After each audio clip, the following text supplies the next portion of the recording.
But it's put forward as a false flag that, somehow these cartels are causing all this problem. No, they couldn't do it without our help. And the drugs are being run back into the United States to be sold here, and they're being brought in semi trucks and trailers.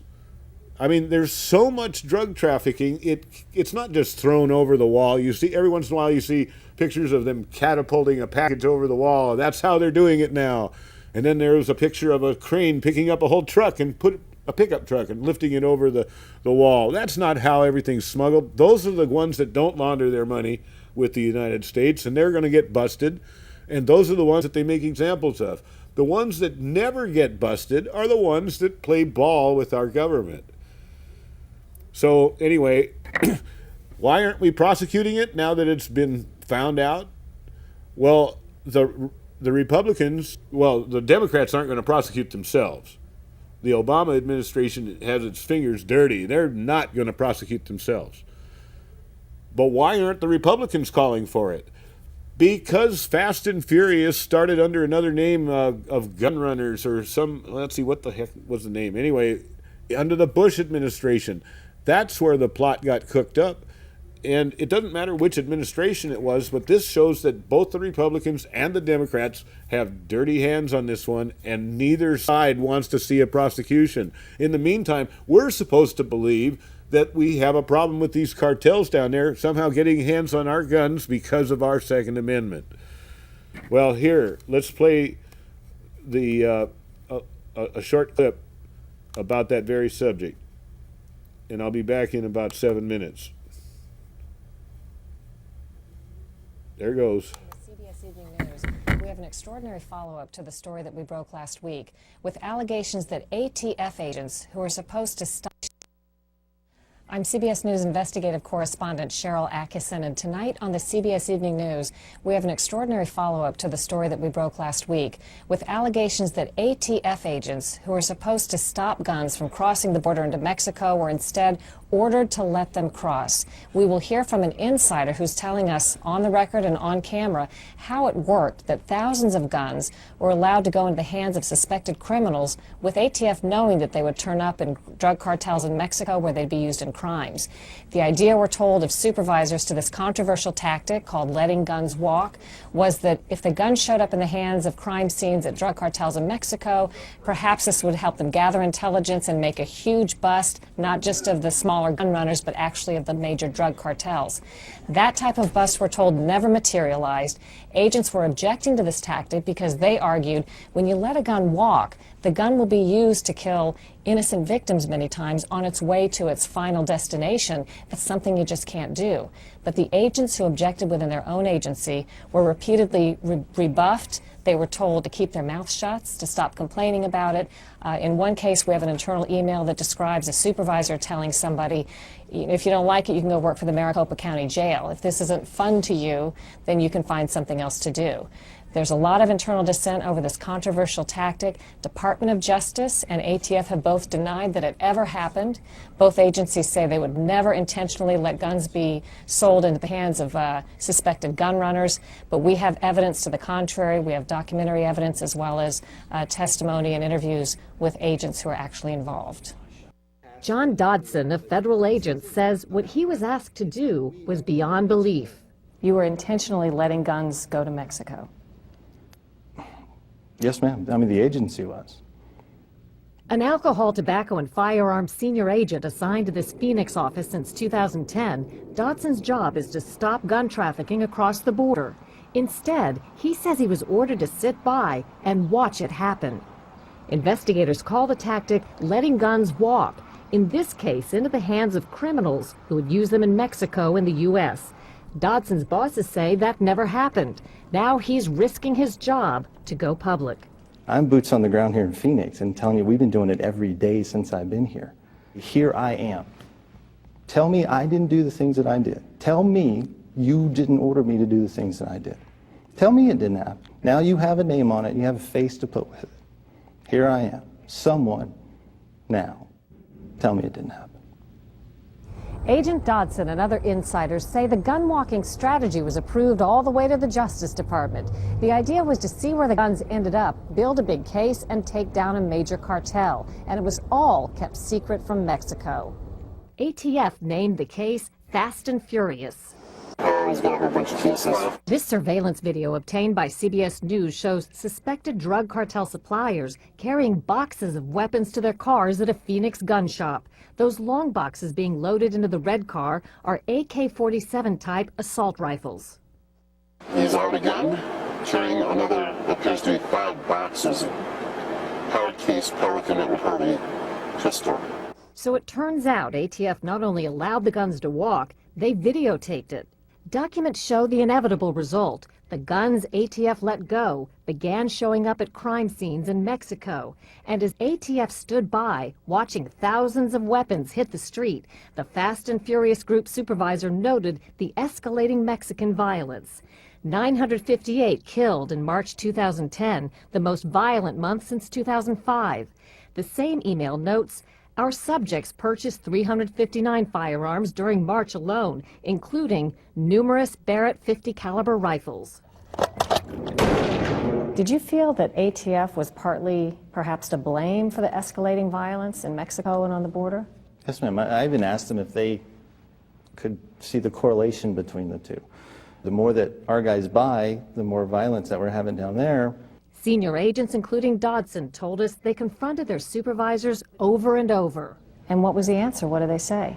If you're going to make an omelet, you got to scramble some eggs. There was so much opposition to the gun walking that an ATF supervisor issued this email noting a schism among the agents. Whether you care or not, people of rank and authority at headquarters are paying close attention to this case. We are doing what they envisioned. If you don't think this is fun, you're in the wrong line of work. Maybe the Maricopa County Jail is hiring detention officers, and you can get $30,000 to serve lunch to inmates.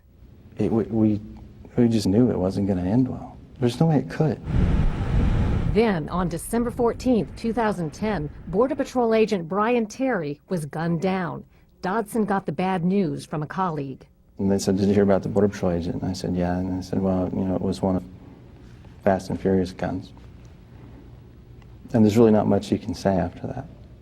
2 assault rifles ATF had let walk nearly a year before, similar to these, were found at Terry's murder. I felt guilty. I mean, it's crushing. I don't know how to explain it. I mean, Dodson and a dozen other ATF sources have all told the same story to Senator Grassley, who's investigating. You've tried to get some answers from ATF. What's been the response? The response has been practically zilch. From the standpoint that documents we want, we have not gotten them. And I think it's a case of stonewalling. Dodson says he hopes that speaking out helps the family of Border Patrol agent Brian Terry. They haven't been told much of anything about his murder or where the bullet came from. first of all, I would tell him that I'm sorry. Second of all, I would tell him that I've done everything that I can for them to get the truth. After this, I don't know what else I can do, but I hope they get it.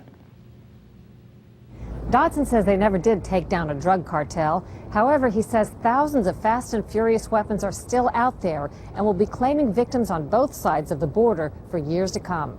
Cheryl Atkinson, CBS News, Washington. Late today, the ATF said it will convene a panel to look into its national firearms trafficking strategy, but refused to comment specifically on Cheryl's report. Okay. Well, there you have it. And as far as you YouTube people, I'll probably have my video, blocked again because this is probably some sort of copyright violation showing you that info because it's CBS News. But, oh well, I'm going to have to edit out that stuff and just put down the address for you to go look. But,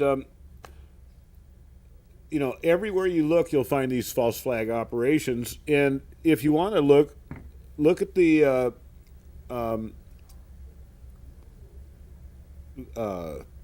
Noble Lie that's that DVD that just came out, and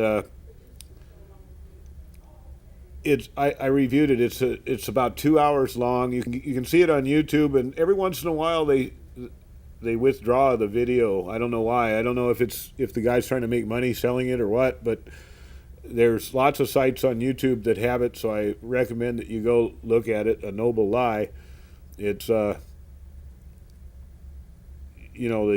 Murrow building, the story of the Murrow building, another false flag attack. You might look at that as kind of after the 1993 false flag attack on the World Trade Center.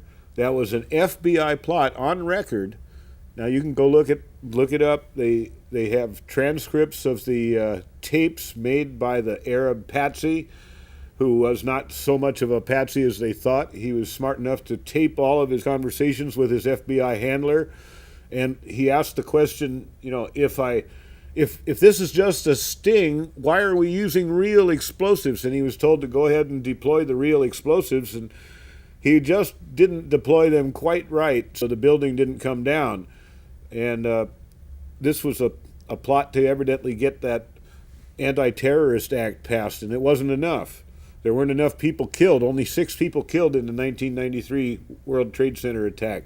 So along comes the next false flag attack, which is 1995, that documented by A Noble Lie. That's the Murrow Trade Center building. They did a better job this time, but they didn't have a complete collapse, but they still killed enough children and enough total people, 200 or 168, I guess, so that they did get that act passed.